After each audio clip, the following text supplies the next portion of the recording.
Hi, I'm going to show you how to make a magic wand out of paper. The supplies you will need are 2 sheets of 8.5 by 11 inch paper. It's fine to use paper that would otherwise have been recycled. You're going to need some Mod Podge and a brush to paint that on with. You're going to need either a tape runner or double-sided Scotch tape.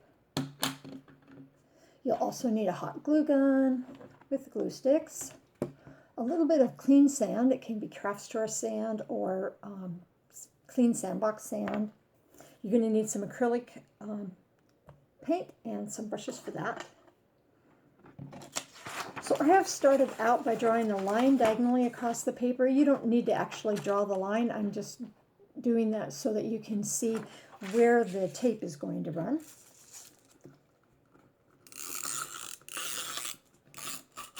So you just run that diagonally across from corner to corner. And then taking one of the corners that doesn't have tape on it, you'll start rolling towards that line of tape.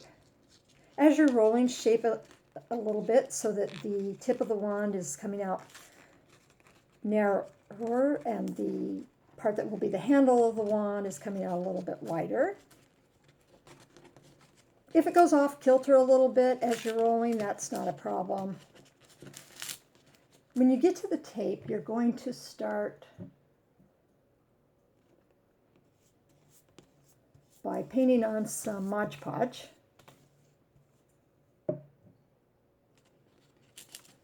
And then just finish rolling that up.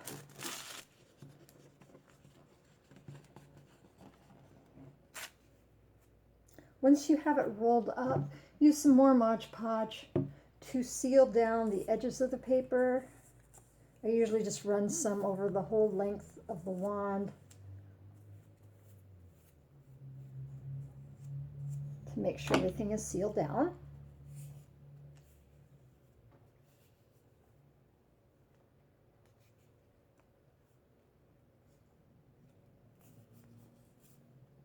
Once it's sealed down, you're going to trim the ends just a little bit. You'll notice at the ends that the areas that don't have as many thicknesses of paper feel a little bit flimsy, and you're just going to use the scissors to trim that off there. And then once you have it trimmed, you've got nice straight edges.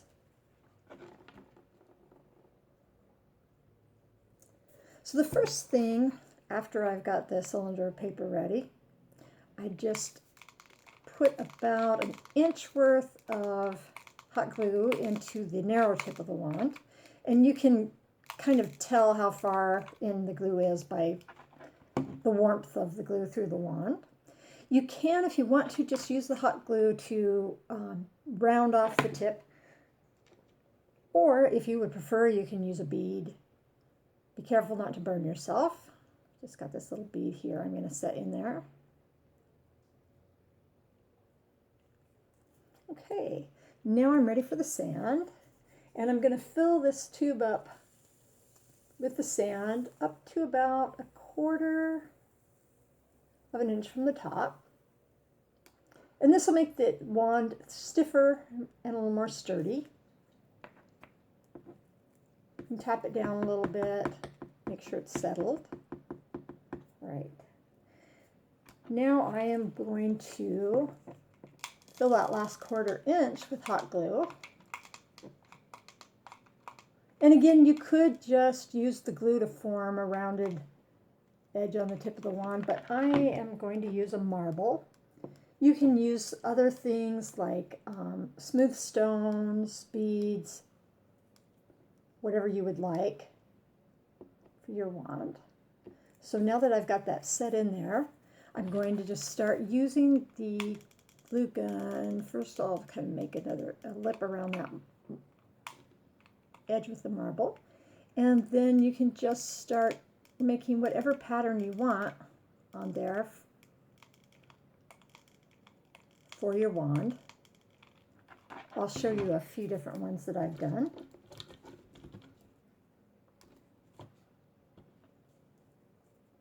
So this one I've just spiraled little tiny beads of wand, the length of the wand. This one I have just chosen the about a third of the wand where the handle would go and gone around with the glue gun in circles. Make a pattern. This one I'm going to paint brown, so I want it to look a little bit like wood, so I've gone vertically up and down the wand like wood grain. I like to start out by painting my wands black as a base coat, but then once you've given that about half an hour to dry, you can paint them any color you want. You can either choose to leave the marble or the stone or bead as it was, or you can paint right over it. Just make any kind of wand that you prefer. If you're wanting to make get your wand a little bit of an aged look, and it looks too bright when you're done, just water down a little bit of brown or black paint, and just painting about a couple of inches at a time. Paint over your paint and then blot that back off with a paper towel, and you can give it a more aged look that way.